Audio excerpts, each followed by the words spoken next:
Well, Mike, shall we kick it off? Yeah, let's kick it off. Thanks, everybody. Current audience of 111. It's probably a record. I don't know. And let's just, I know everybody's here for one thing, but just because we have a lot of, well, not a lot, but we have definitely people who listen on YouTube and get updates through that. I'm going to get some housekeeping out of the way. Everybody temper your expectations. It's not going to be as exciting, but it's exciting to me. So, quick notes since our last call. There's too many things to go through, but I summarized the main things. Wallets. We'll put out an announcement closer to TGE, but make sure you set up your wallet for mainnet, especially if you've been using one for DevNet during beta and it was like a temp throwaway wallet because it didn't matter. Make sure you go in, you update it with the wallet you intend to use on mainnet now rather than later. But we will try to catch you with a notification later, just in case you forgot. As many of you probably noticed, the Beast migration is happening. No, it's not a Marvel character or anything. Oh, did we just get hit by copyright? So it's actually a different protocol used to transfer the data from the stations to our network. Previously, we were using JSON, which is more of a plain text format. Beast is an encoded block. It makes it much smaller, which allows for the network to have less data usage. So your station should be, as of the swap over, should be sending a lot less data per second. Somewhere between maybe 30% and 50%. It's all going to depend, but definitely a reduced data usage. That'll help people that are on LTE and data plans that have limits. Rewards processing time. This is mainly a recent change as well. Oh, by the way, Beast migration. As far as I know, Mika can probably confirm here, but there you go. 321 stations are the only ones left not running Beast. Some of those are obviously Docker containers. We have reached out to all third parties that we can communicate with to update their configuration. Some of them were very proactive in January and got it done for us, and some are still working on it. Hopefully, you might be able to give a little bit of a push if you've got a third party that's managing it through whatever system they have, or a Docker container off of GitHub. So the rewards processing, I just started to get into. Real quick note, recently, due to Beast migration and some other stuff, we've moved our processing time to later. It used to be around 1 something a.m. UTC. We would start processing things and we'd be done within the hour. Right now, it's starting around 4 a.m. UTC, so it's shifted a few hours. Just be prepared if you're, say, in the US and East Coast, West Coast, and you're used to looking at a certain time. Don't be surprised if you don't see your reward showing up on charts yet or anything like that. It'll be closer to your late night, almost early AM for you. We will try to move it closer to midnight over time and see what we can do there. Documentation updates. We have been adding documentation for TGE mainnet information to kind of improve clarity and help people get onboarded better, explaining some wallet stuff. We will continue to do that. Be prepared for a whole bunch of cool doc changes over time. We're also leveraging several tools that we have integrated into our processes to help identify gaps. For those of you who have used our cool support AI, which honestly is probably one of the best support AIs out there. We didn't make it, but we use it and we train it. So it's great, but it also feeds from documentation. And we're creating a loop now where it can identify if support chats go through a process where they need human intervention, a team member to step in. We have a system that will look for those gaps in documentation and suggest to us what we need to add. So that way, hopefully the AI can cover it the next time around. Tail scale, I think everybody that's running it has experienced potentially some kind of disconnect or connectivity issues. We're working on it. We're actively investigating it, and we're trying to work towards some stability improvements. It's still awesome to have a way to remotely access some of the manufactured devices. Obviously, if you run your own BYOD, it's fairly simple to set up your own tail scale if you want, but this allows you not to have to even mess with it. Only a few, not much more, about halfway through, guys. Client improvements. We have new client improvements to help send more diagnostic information, more data to our side.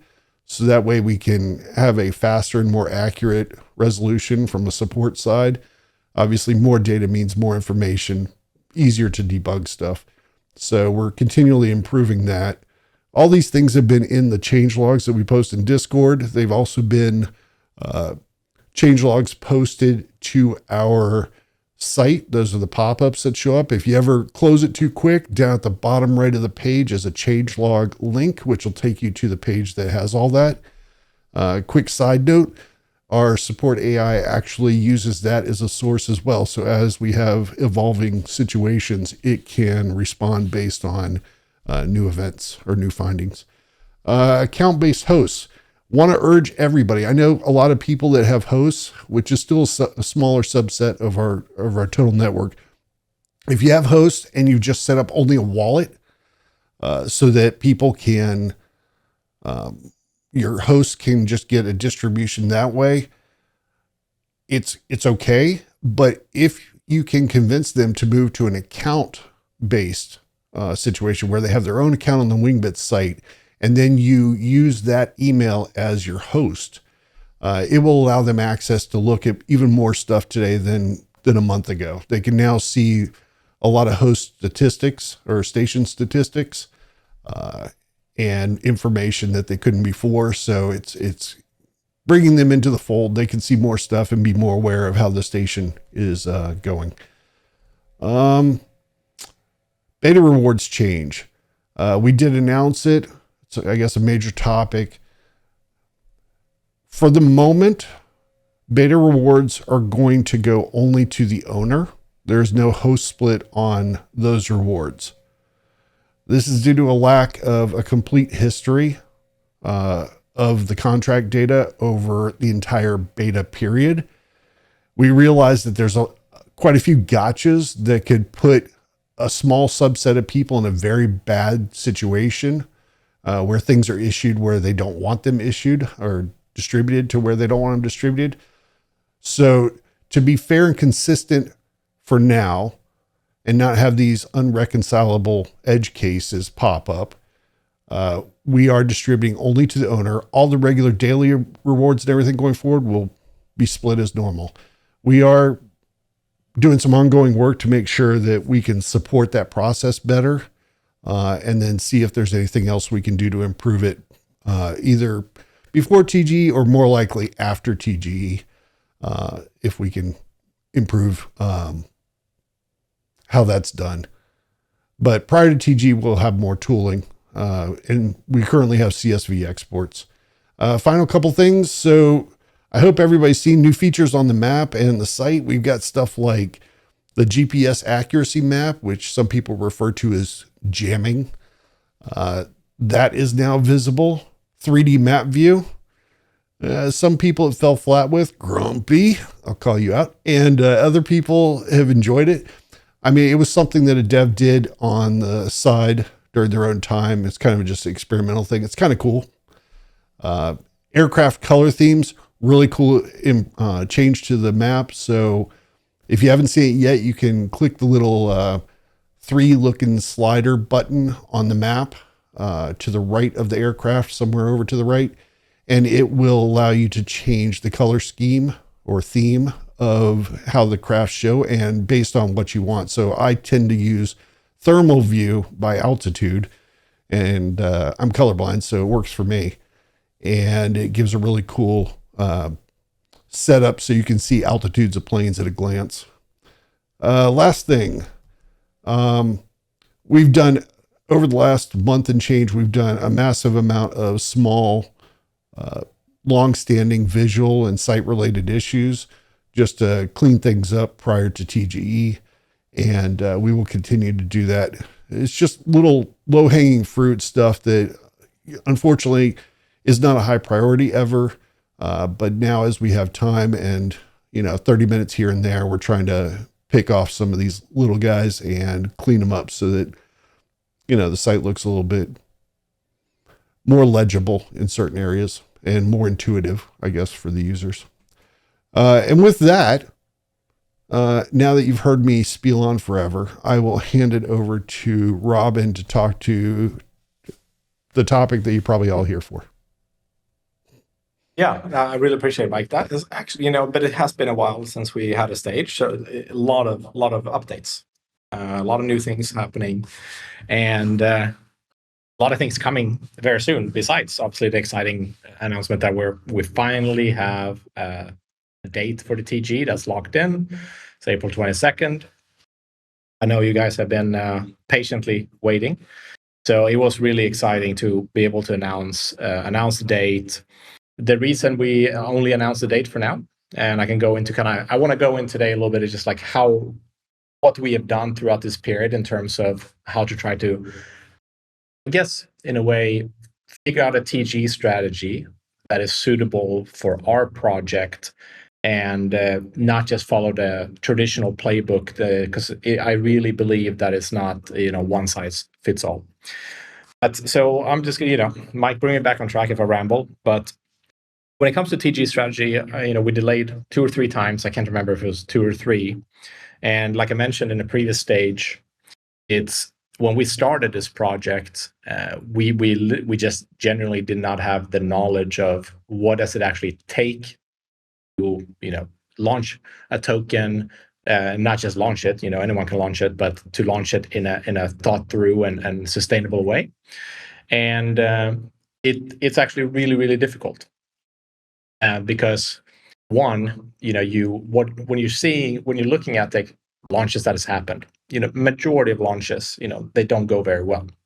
And in my opinion, there's a few reasons. One is definitely the demand side is not there, at least the demand side comparable to what is being given away, what is being unlocked at day one.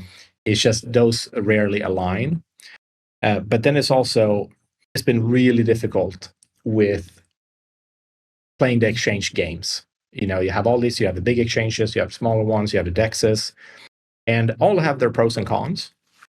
But we finally landed in that, like a model in terms of what is reasonable to give to an exchange or not give. What is a reasonable, cash payment, or should be free, like a model that fits our project. And now we've landed in that where we feel like, okay, finally, this feels really sustainable based on where we are as a business. We had to go through and get the MiCA white paper approved by the regulators. So we did that. That was also a big task. And so why we didn't announce all exchanges now is because we have some of them locked in. But when we announce, we want to announce the full lineup. We don't think we're too far away. And I think the most important thing is, one, apologies that it's taken this long, but it's taken this long for a good reason. That is because the way we view our project is that we're having so much validation and traction on the business side. And we have some really new cool products that I actually asked Alex if I could hint on them, but he hasn't answered, so I don't want to do it. But we have amazing stuff happening on the business side. And I do not want to screw that up by trying to follow a playbook of launching a token that is not suitable to us. And I think we've learned a lot. It's been really, really healthy delaying, although, I know it's been annoying. It's been really healthy because we've gotten to talk to people, we've got to monitor different launches, we got to see what worked, what didn't work. And the deals the proposals we're getting from exchanges have improved dramatically to where. No, you're cutting out, Robin. Nope. I mean, it's not just me, right? Does everybody else hear him cutting out? Robot.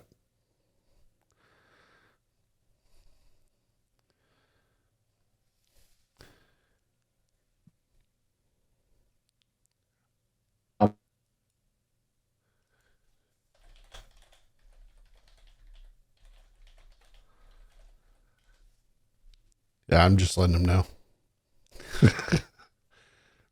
Robin, are you still there?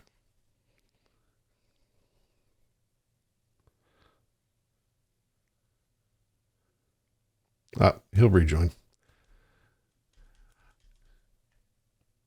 Yeah, that was lightning strike sharp. That's just what happened. Can you hear me now? Yeah. I don't know. I rambled on for a long time, so I have no idea where you lost me. Shoot. We didn't. Well, you went back and forth a little bit. We didn't want to make the wrong decision. You lost about 45 seconds. How's that? Does that help? I should. Maybe, but I'll start where I think I left off. There you go. But, pretty much, if you look at how do we build a sustainable project and business that will bring value over time, the exchange launch strategy has to ensure business continuity. We've seen that if you sign bad agreements, if you sign up for the wrong things, you can essentially put yourself in a position where you're spending yourself into bankruptcy by trying to maintain some of these listing requirements. So it's been really important to negotiate to get some of those requirements off, to make sure that, look, okay, when we launch, we know that like no one can ever control how anything performs, but we're never going to put ourselves in a position where the launch is actually the reason why business would go under. And we've landed in a really good strategy. I'm super excited. I feel extremely confident in what we're choosing and how we're lining it up. So I cannot wait to announce the entire lineup here before too long. But yeah, it's been not the most fun. It's been it's kind of like banging your head against the wall a lot of times trying to deal with all these different players that you have to deal with. But yeah, so it's been. I'm really excited. I'm like so excited. It's finally like a date. We're gonna get over that next milestone. And the way I'm viewing TG is, it's definitely it's the start. It's the start of really taking this project to where it can be, combining like super solid business foundation with what we believe a very sustainable launch. And over time, I feel confident that we can deliver on the promise of essentially building something with the community, growing a good business, and everyone involved can benefit long term. But outside of that, can you still hear me, Mike, or did you lose me again? Oh no, you're good. You're good. Keep going. Yeah. So I mean, I think I don't need to go more into that. More than that, if you ever start a project and you're going to launch a token, it is much harder than you think. And do not set incorrect expectations from day one. That is probably my advice. Unless you're doing a meme token and then just YOLO. Yeah, that's who cares? That's not not super interesting to me, but I really don't know. It's just like you throw a Hail Mary and see what happens. But we have we can go through questions, but some other exciting things is we do have 2 new aviation players that have given really good validation. So hopefully one of them will be announced early April. So that's going to be extremely exciting. On the new products, I wish I got an answer from Alex, but I'm going to take the safe route and not announce it. But we will announce it publicly soon anyway. Essentially, we have a new product out that we are piloting with customers in different segments in aviation. We're first to market with this product. I think it fits very well with the times, and it allows us to expand the market size massively because it removes the need for a lot of skills and work that are required with the current products. It makes it a lot more turnkey, a lot faster, a lot easier. And we can actually target more segments in aviation than we could before with this new product. So from a revenue point of view, this product has massive potential, and we're getting better and better validation for each customer we talk to. We have about 3 segments now that we're looking into, that we're talking to, and all 3 are looking super, super promising. So from the product side, I feel I've never felt better than where we are now. I think this year is going to be very, very good. And let's see what else. We can actually go through questions, but with TGE, obviously, I don't have much more than I'm very excited we have date. We have a good strategy where we feel like we spent a lot of time and effort, and I think it fits our business. And we can open up, just Q&A for the next half an hour or so. I think it's better than me rambling on. Yeah, I've got to scroll way up. Yeah, me too. Should we start from the Let's top? see. Yeah, why not? A lot of audio issues I see. Yeah. Again, I know 619 asked, but yes, it's being recorded, and I will make every effort to have it put up this evening or tomorrow morning U.S. time. So, not that I don't thoroughly enjoy listening to myself talk or listening to Robin talk for potentially an hour. But it's always the fun part. Like, I just heard this. It's like deja vu. Exactly. Let's see, Cello. Thank you so much for the kind comment. See, Massacre. Yeah, Mike, we can answer that one. I got 2 stations. One is really good. The other one is not good. Let's see. Coxeye, it's good to see you here. Yeah, maybe I should count the satellite. Then I have 3 actually. But I don't get any rewards for the satellite, which is, so can you really count it? A lot of Wingbits people in here. Really, really nice to see everyone. And thank you so much, everyone else, for jumping on. Quick side note: if you did treat the satellite as a station, it would probably not do very well because it would have due to movement and everything in its area of vision, it would have a very low message count in a whole bunch of hexes, like a lot of hexes. So it would do very poorly across a very immense number of hexes each day, and probably be very disappointing. So, yeah, and it would be cheating, right? Because it doesn't have an assigned hex. So it's there you go. Oh well, we could assign a hex to space. There you go, space hex. Yeah, we start assigning spectrum up in space for that. Dario asked if we're profitable. We're not profitable on an overall yearly basis yet, but we are forecasting to probably reach that point within the next 9 to 12 months based on our traction. And obviously, that's why we raised money last year, because when you look at our business case, we needed to reach a certain scale of coverage before we can sell the data, but also before the data can even be used to build anything on, because you do need enough coverage. We reached that scale in late 2025, where the data is now, okay, we have enough data to target a bigger segment of customers, and we have enough data to actually start building some products and intelligence on top of the data. Since then, we have a massive increase in inbound leads, signed quite a few new deals, and we were able to actually, we were able to build these new products that we're now piloting that are looking very, very promising. And also what we learned during last year is that the raw data itself that we sell now to quite a few customers is a really, really nice foundation over time. It's going to grow at a steady pace, but the sales cycles are actually quite long. So what we realized is with these products that we're going to announce is that this is actually a much more useful and better way to enter the market, because no one else has done this, which I don't know why. And it was Alex that kind of started building on it, and we got traction really quick. So now it's looking very good. But no, overall we're not profitable yet. But our runway is super healthy. We're nowhere near. We have a long time left. So we should reach profitability way before we run out of runway, which is nice. If I could add to that, Mhm.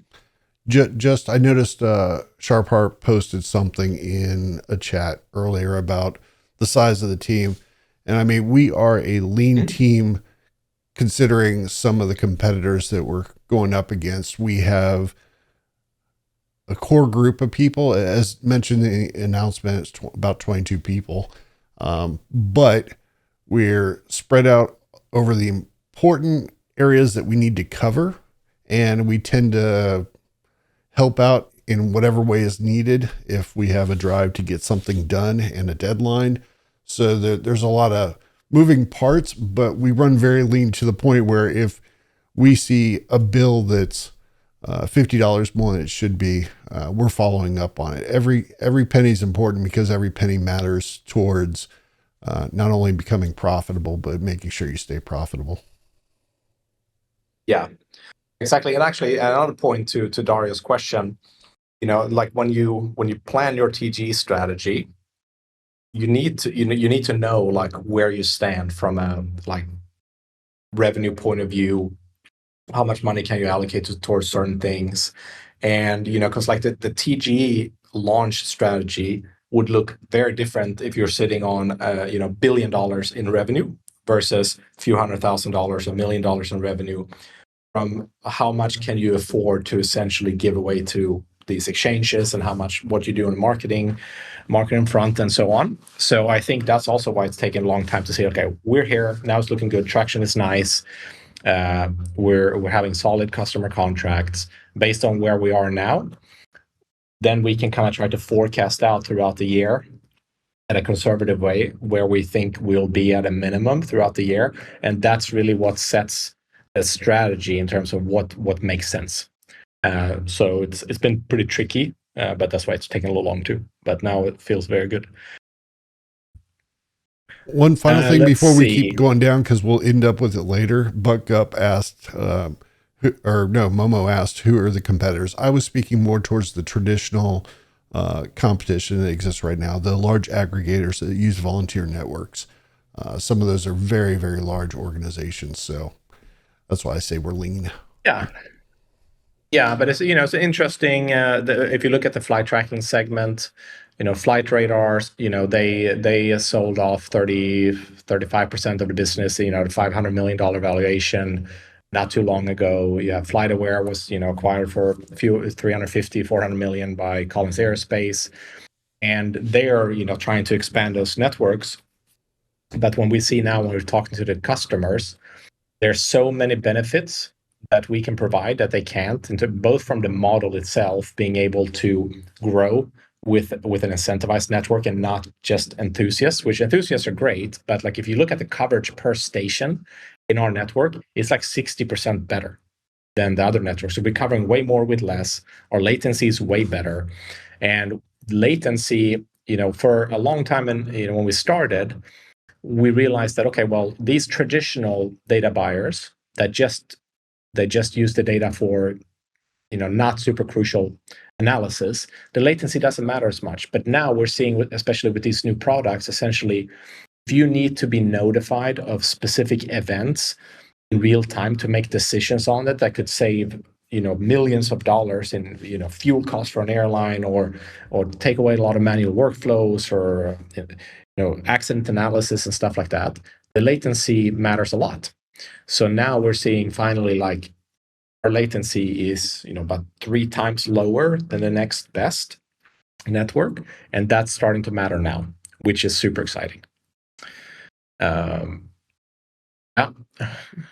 Houston, yeah, April is just around the corner. So it's it's not too far off, and time goes fast. Sharp Heart wants to know if there's any update on drone tracking. No, so we are having a few conversations with different players and also in different markets.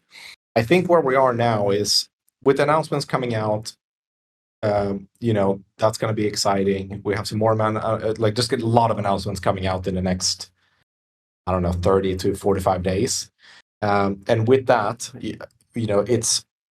there's so many exciting things we could do. Drone tracking definitely being one of them. But what's really hard sometimes is saying, okay, we have all these massive amounts of things we can do and opportunities, but we cannot do all of them because then we'll do all of them poorly. So what we've worked a lot on during this last year is focus and narrowing down what we're doing, because it's so easy to go in multiple directions, and now we're trying to pick and validate specific areas in a very focused and efficient manner. And so drones have been taking the back burner a little bit. We are definitely in conversations and monitoring regulation updates for various markets. So no new updates on that specifically. But it's definitely something we're monitoring closely just to see when it makes sense or if it makes sense and how.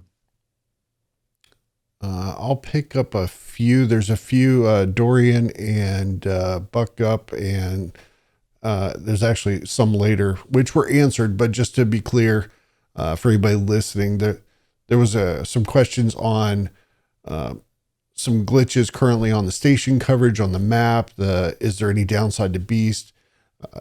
There's only upside to Beast in many ways for us.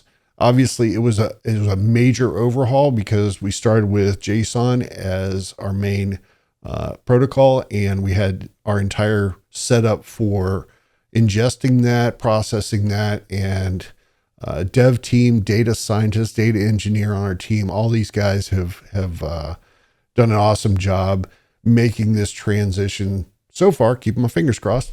Pretty glitch free. It is such a large thing that I don't think people realize. It's basically like changing an engine within your car at your house and saying, well, I hope it works. I mean, these guys have spent a ton of time making sure it will work and that we're not going to hopefully have any major glitches. But there's nothing but upside to Beast for us and for the community. And hopefully we can work through any of these small website or rewards, visual glitches or calculations over the next 24, 48 hours. Yeah, and it's also beneficial for our customers because we can get a lot higher accuracy and granularity in the data by getting all the frames versus getting the JSON objects. So it also allows for different use cases. Different customers, the larger ones, they would prefer to have Beast over JSON. So it's going to be also enabling different revenue. And it's been brought up before, so I'll just call it out because it's fairly obvious if you've done any rudimentary research.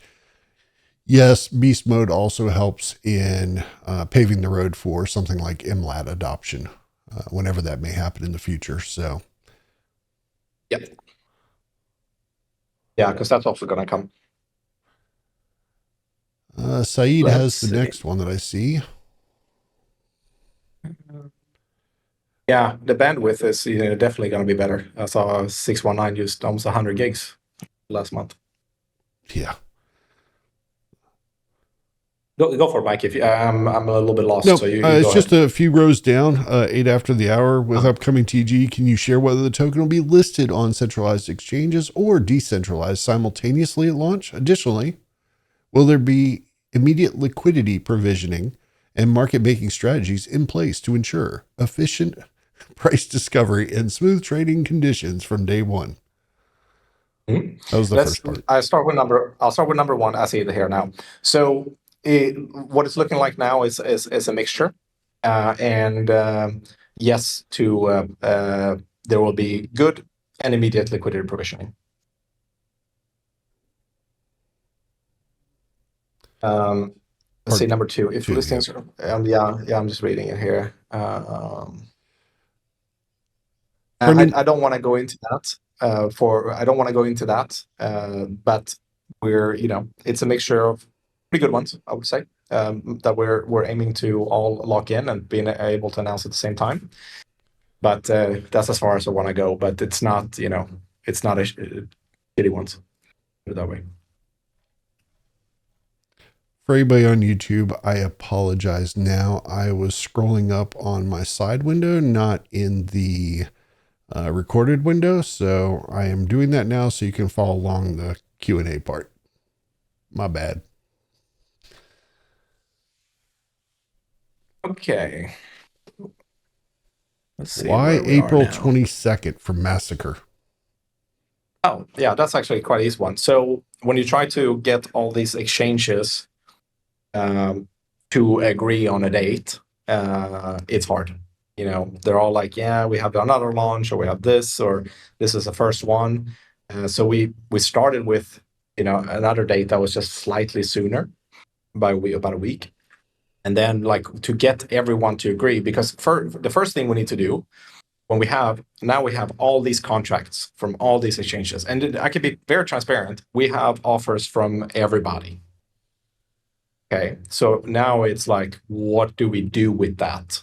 Because a lot of contracts, you know, you have to really be careful. But then when you say, okay, well, these are probably the ones we think we want, then they also have to, before you sign anything, they all have to align on, can everyone launch this date? And that's how we landed on this date. Let's see.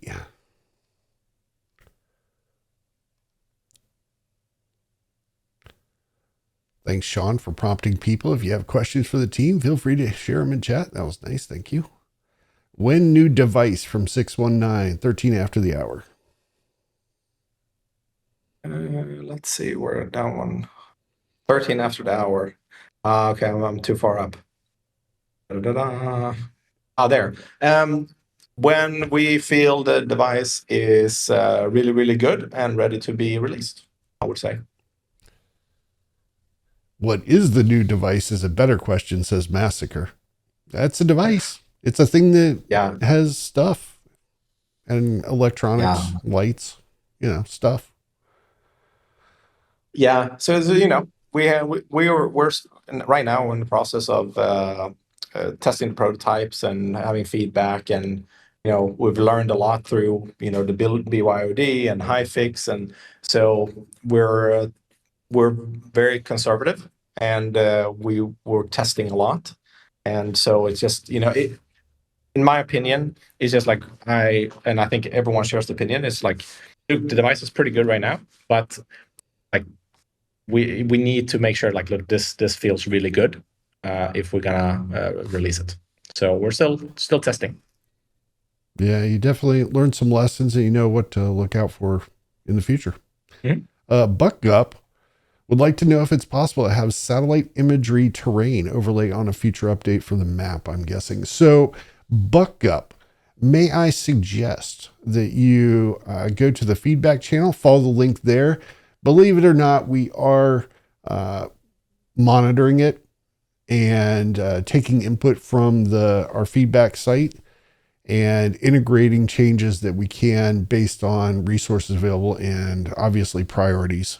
We do have some priorities right now that are kind of standing out, but if something is somewhat easy to implement and quick and non-impactful for other things, we are trying to definitely tackle all those as we can. Bigger things over more scheduled time. Yeah, and you know, the whole TGE prep has taken a lot of time. So hopefully, you know, when that's done, there'll be opens up some bandwidth to actually spend even more time on implementing the suggestions that you guys provide, because there's a lot of good ones. I do agree, Buckgup. It would be cool to have a flight sim that pulls ADSB data. I'm surprised there isn't one already. Some kind of add-on or something. I actually know that Microsoft Flight Simulator, they did explore this option a few years back, and but it didn't go anywhere. But that they're maybe gonna look into it again. So that would be really cool. It wouldn't even have to be in real time, right? You could have like a 5-minute delay or something. It's not like you're really up there in the sky, but it would be close to mimicking current environment. So that way they have time to process whatever they have to on their back end and feed it to you. But yeah, I don't know. Be cool. Yeah. Massacre told me what's up. He said, you delayed it again, but never mind. At least we got a date. Fair enough. Fair enough. Let's see. I will say, I know this is out of nowhere, but I will say that the first game I ever played on a PC, which was on a old 386 SX without a math coprocessor, was Microsoft Flight Sim. That was like the first game the first like cool game I played. I had played like karate games and stuff on apples and stuff, but I mean like my own PC, my first time that I had something, that was the first game I loaded up and flew around. Man, the difference between now and then as far as visuals and interface and everything, oh my gosh. You're like playing with polygons back then the size of Utah, and now you get cool. You can see leaves on trees. Yeah. Yeah, I've played it a few times, but I thought, in the future, when the business is really big, we can make a flight simulator room, like with the whole cockpit built, and that would be super super fun. Hooked up to real-time ADSB data. Served by Exactly, Wingbits.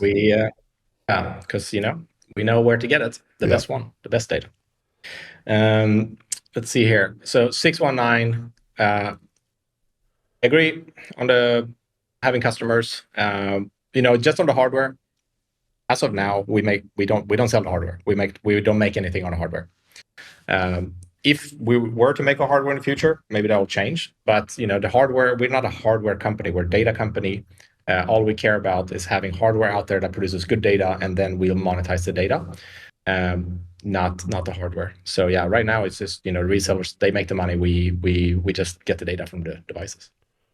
So if we were to let it influence us, it'd just be zero because we have zero. Yeah, so it'd be zero market cap based on our hardware sales. There you go. And we lost money Yeah. on geosigners, so it'd be negative. We'd have a negative market cap. Yeah. Yeah, and Backup make a good point too, also facilitating community. And that's, thanks to Mike, Sean, Chris, Max doing such a good job. I've been very MIA. It's just been so stressful. But I really, really appreciate how our communities ran. It's incredibly helpful.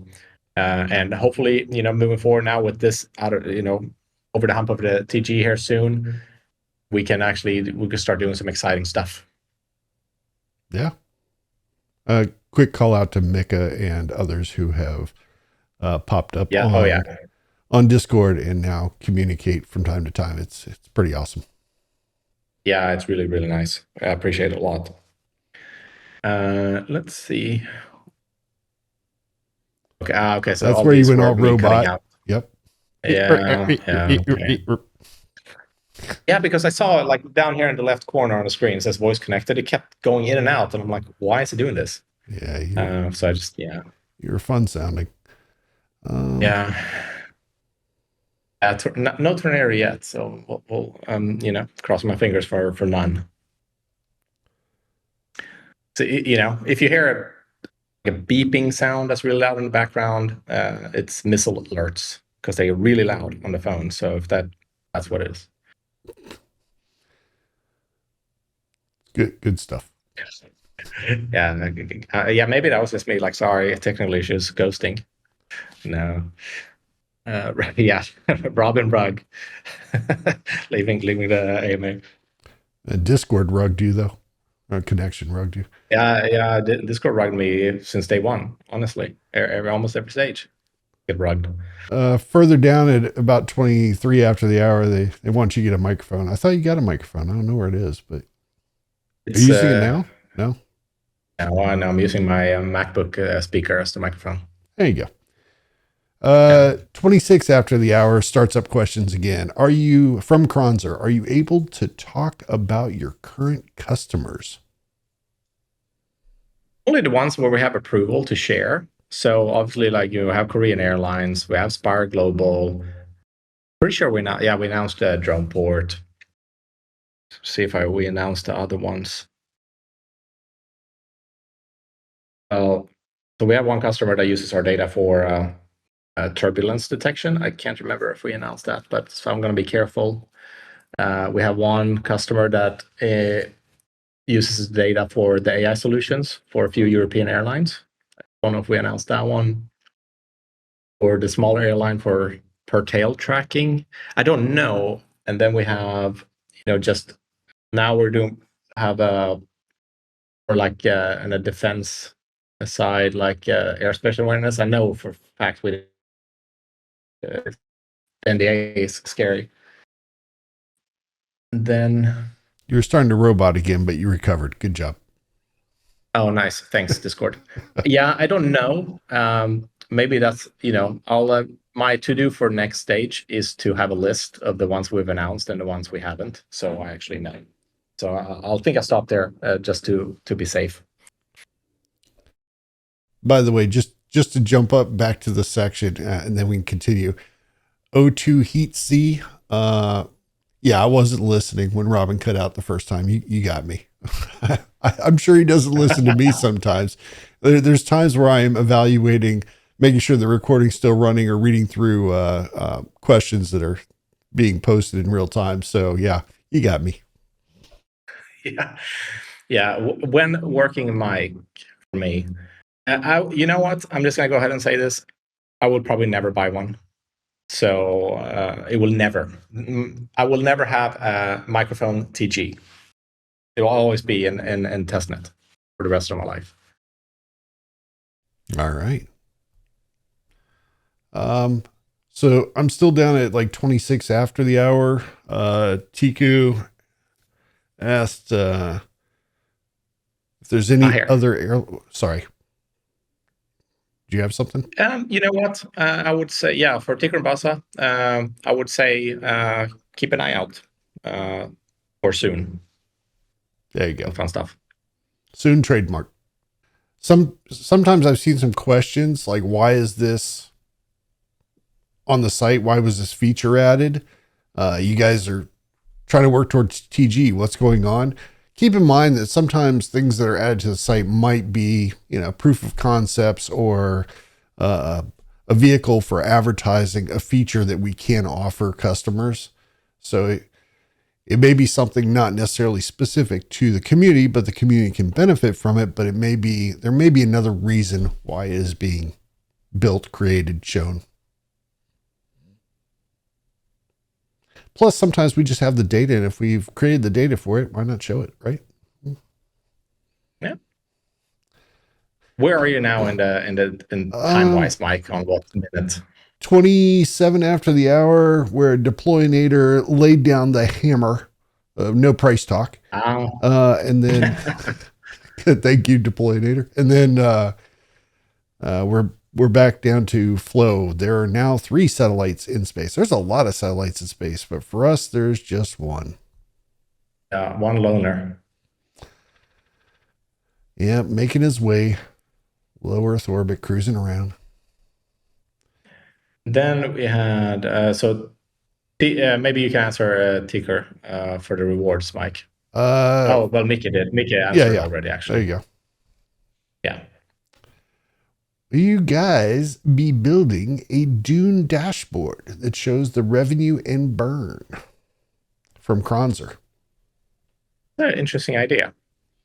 Yeah, there's some really cool dashboards out there, sites. Yeah, the dashboard in general, it definitely makes sense. If we build it on Dune or not, I don't know, but that's a good idea. Hey, Kronzer, may I suggest the same advice? Hit the feedback channel, follow the link, post it. We'll see what we come up with. Nice. Hey, Deployinator, you asked me a question directly. I will answer your question. Because I think we already answered Momo, because I did earlier. Are there any plans to add capability to the current stations to compete with projects like 4D Sky that have more than just ADS-B? Again, we don't like to talk about other projects. They're going to do what they're going to do. We're going to do what we're going to do. We have our goals. But keep in mind that obviously the manufactured devices do have expansion capability. And we are very aware of this as we move forward towards different segments and goals. So they are expandable, and obviously a BYOD, given enough power and USB ports, can be generally expanded. So maybe that's an option as well in the future. Yeah, but I think we touched on this point, I think, in the last stage. And my general thought here is, like maybe I'm wrong, maybe, but I do think sending out a device that's pre-outfitted with a bunch of signals. Do you know that all those signals all are commercially viable or like valuable?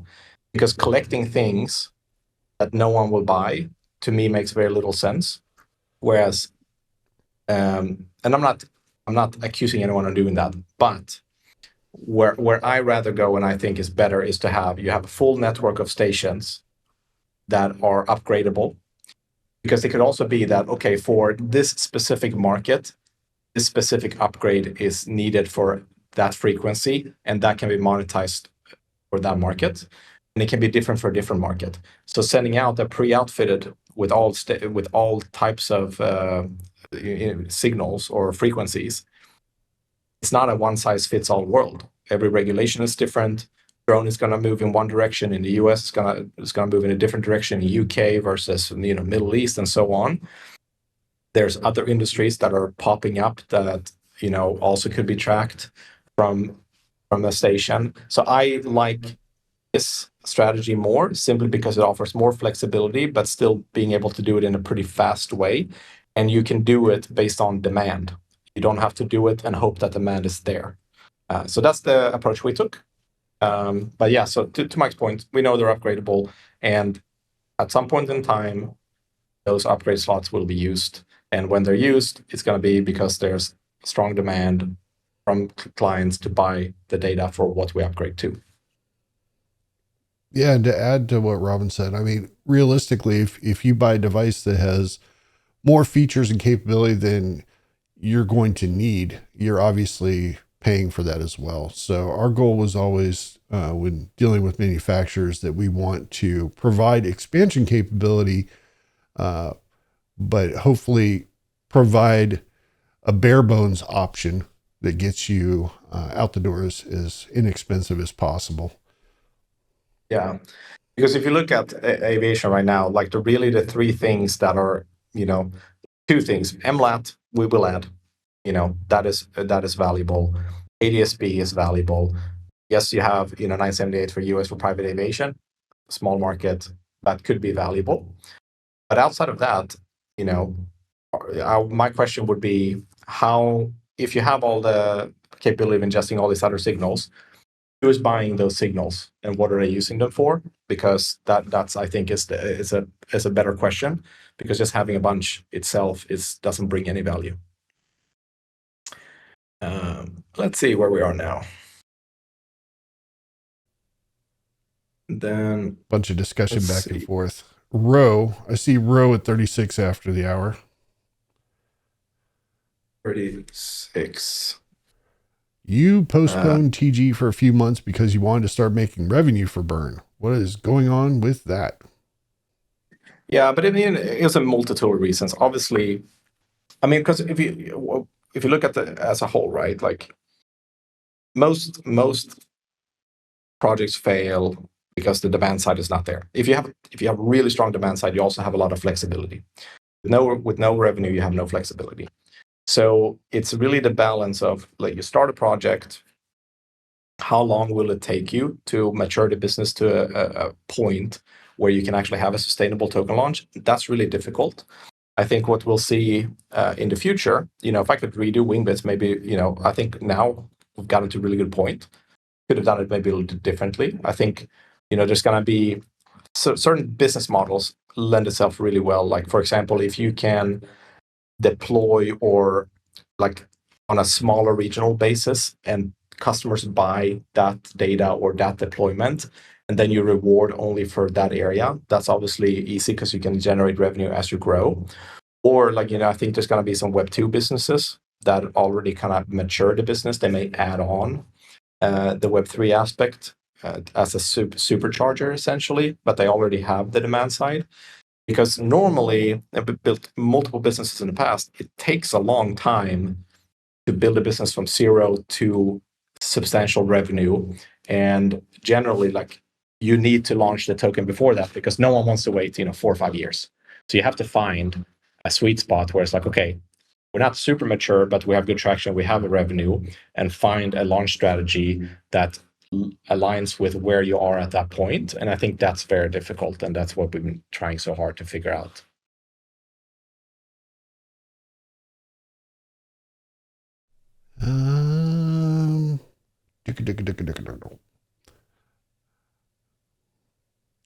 Thanks, Tiku. Great effort on getting Beast going. Reduced data size is a big help. Yeah, it's really going to help a lot for people that are definitely on LT routers or LT modules on like the high-fix stations, or people who just don't want all the bandwidth going out. The good news is it was never a lot of bandwidth per second. It was just constant 24/7, 365, whatever. So it was a trickle, but it was a constant trickle, which adds up. And now it's going to be less of a trickle. Smaller trickle. Exactly. Spatial intelligence, mobile-friendly website or app, please. We're working on making the website more mobile-friendly. The app, don't know yet. It would be nice, but again, it's like we have to pick and choose what we work on. And just my opinion, I think we serve everyone better by generating more revenue than focusing on the app at this point. That said, for the website side and mobile friendly, if you have a specific suggestion or area of maybe a pain point in usage, please share. You can send me a DM. You can just mention me in general chat, whatever you want, and we'll look into it. Obviously, you can use the feedback as well, but I'm just giving you other options.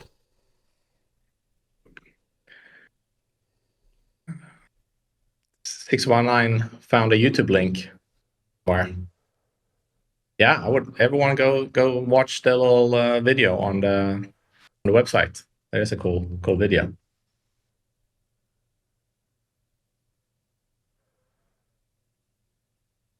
Deployinator, I didn't ask for theoreticals. That's a little aggressive, but okay. I'm asking for details for plans to expand the station capability. At this time, we can't give details for any plans of expansion to the stations. As we are able to solidify stuff in the future, we will announce it. Any update on new hardware besides high-fix? As mentioned earlier, when we have more updates, we will provide them. Yep. So any hardware related questions for like future hardware, we're not give any details. We're testing. We're gonna make sure that it's good, and then when we have that, then we'll give more details. Hector, I'm passing over some of the drone discussion back and forth, but Hector, same answer we just talked about. Where are you now? 44 after the hour with Hector, right before Chris's response about suggestions. Keep them coming.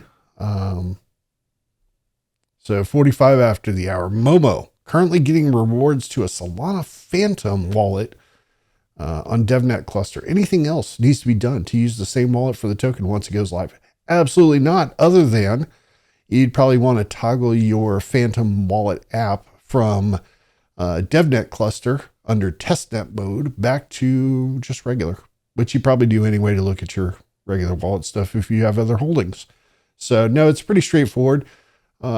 Again, we will send out a reminder notification announcement just a little bit before TGE to remind everyone to update their wallets in case they were using throwaway wallets or something during beta phase.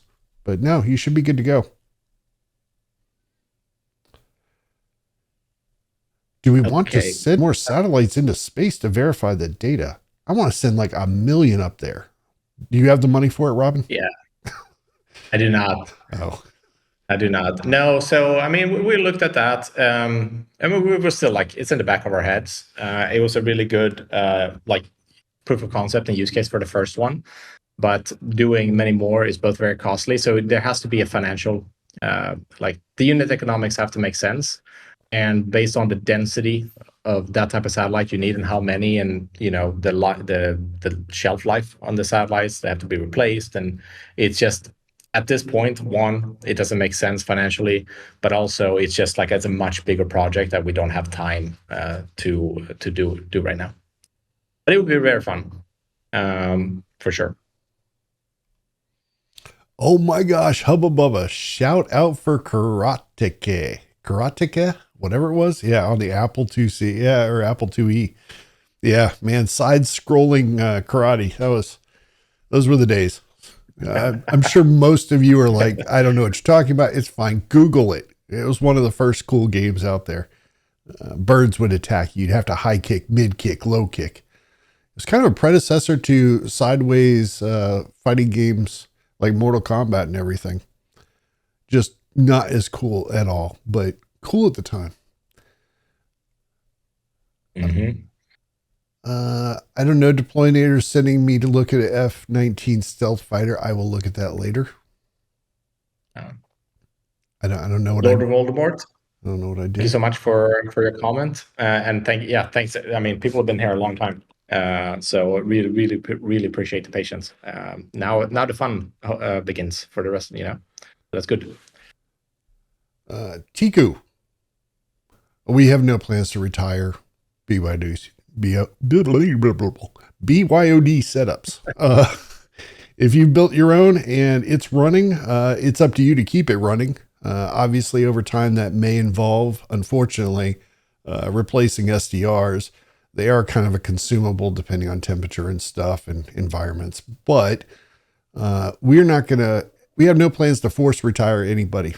You guys help build the network and grow it to the point where we could carry on and kind of figure out how to do approved hardware and everything. You'll always have a place in our hearts. You'll always be there. Yeah. Let's see where we are. It's more drone discussion. I promised everybody we're looking at where the industry is going, both in regards to drones, advanced air mobility, and aviation. So we're not, disregarding anything. Should we change our wallet address from testnet? Your wallet is not testnet. Your wallet address is a Solana, assuming it's Solana, is a Solana wallet public address. So it is valid on testnet or DevNet cluster or mainnet cluster. It's the same wallet address for all three.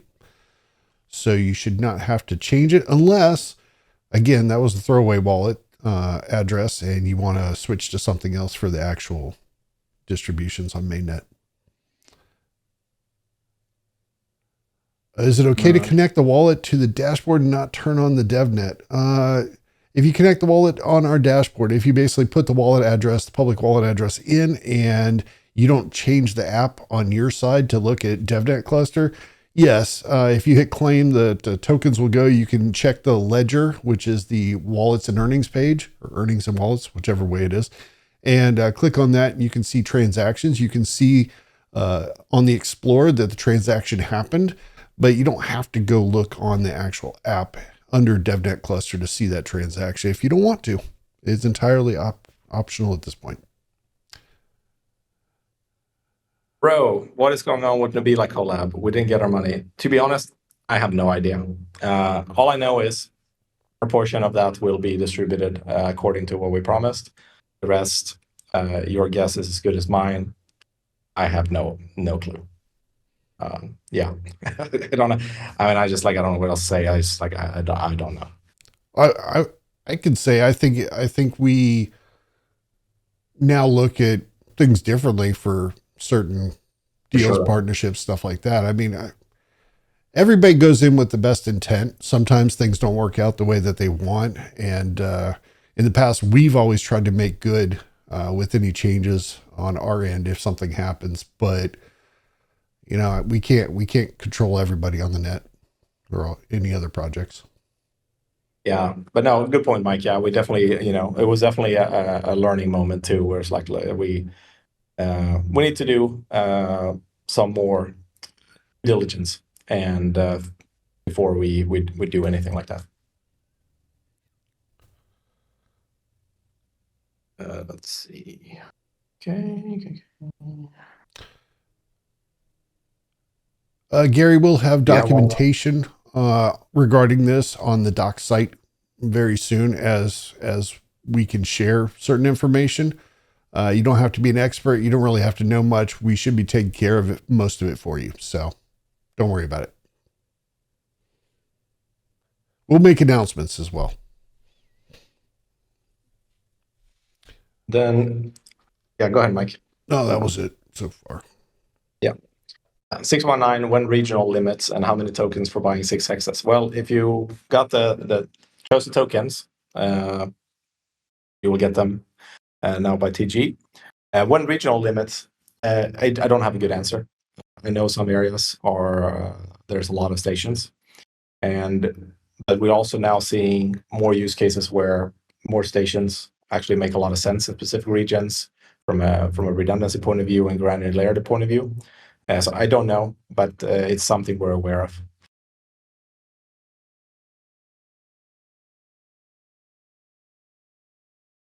We are 14 after the hour, by the way.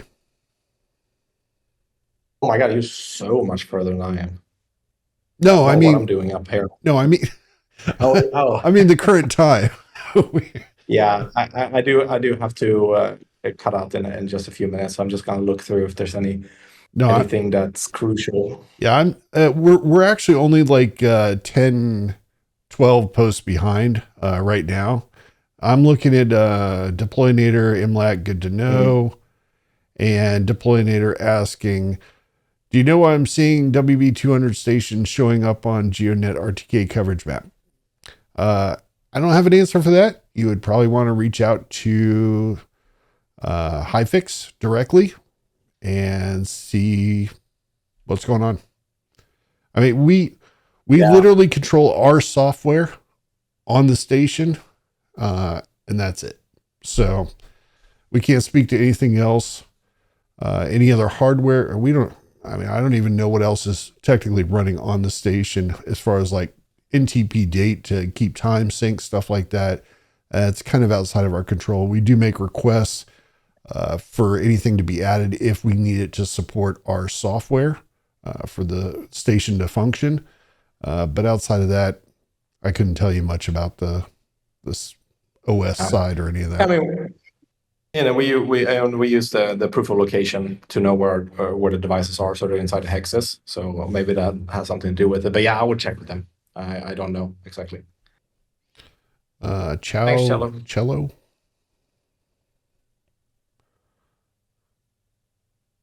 Waited almost 5 years for something. I don't know what you're talking about, but congrats. 619. Reduced data is huge. Max is handling that.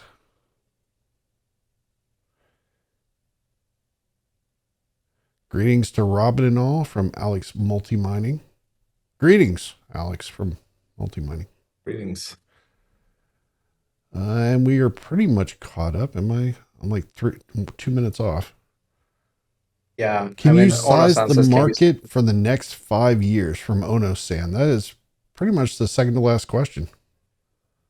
Yeah, I mean, it depends. I mean, we have different size. Like if it's raw data, selling it now, like in terms of revenue, like if raw data not enriched anything, probably sell it for a few $100 million.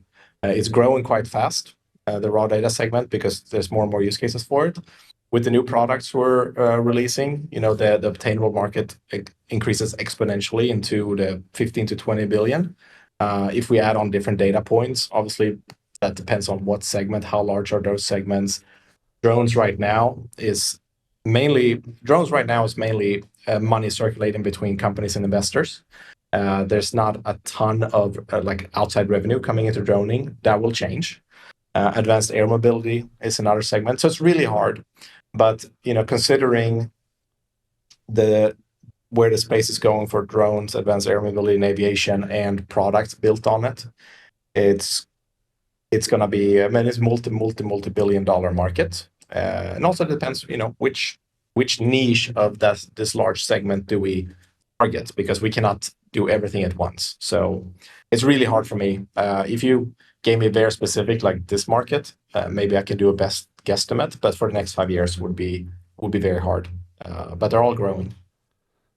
I think I can handle the last two questions that I see. It's basically Anomaly has a two, and then Onosan has one more about forbidden locations. But Anomaly, just so anybody listening on YouTube can be clear about this as well, what you already claimed during the beta phase was just for testing. It has no effect on anything. They were basically fake tokens, if you want to call them that. We redeploy or redistribute everything on mainnet. There's a docs page that calls out what happens during TGE to your beta tokens. It's on the left-hand side. It's a main page. The all-time tokens you see in the rewards section is not minus anything claimed. It is what your all-time tokens are. I do want to preface this, though, with I'm not sure that we have currently removed the early redemption value from that all-time total on the site. If you participated in the early redemption prior to Christmas and extracted some tokens or rewards, you extracted value for the rewards, then that number may not reflect that. But the TGE page, when you click the link under the chart on the top right on the dashboard, that does show that one-time distribution and then the remaining amount and how that works. So if you haven't been to that page yet, Anomaly, I would suggest click on the link right under the chart on the main dashboard page. It'll take you to something that kind of explains it. And if you want to leave it with that, Robin, that's fine. If you want to hit are there any regulations forbidding to deploy Wingbits devices in some places? Maybe that's the last one. Yeah, I mean, the only, currently, yeah, definitely the last one that I actually have to go. So in terms of regulation, obviously the challenge right now is like any sanctioned country, it's not necessarily illegal to deploy these. We cannot distribute rewards in sanctioned countries, so we cannot target those. From a regulatory point of view, you have Egypt. They do not allow for these stations. Generally, you have to get approval. So we're working on that. Then if you look at China, it's also technically not illegal, but it's not very, it's not looked at very positively for a non-Chinese company to deploy and transfer that data out of China. So there's essentially two that are really difficult from a regulation point of view, and then the sanctioned countries due to sanctions. Outside of that, it's good to go. Yep. But yeah, with that being said, Mike and everybody, really appreciate everyone showing up. I think we're up to 140, and now it's still 90. This is definitely, I mean, massive record for obvious reasons. But also, I was very exciting very excited for the next steps. Happy to be able to announce a date. Mike, appreciate the help running this and all the work. But yeah, appreciate everyone very much. Yep. Thanks, everybody. Bye. Thank you. Bye.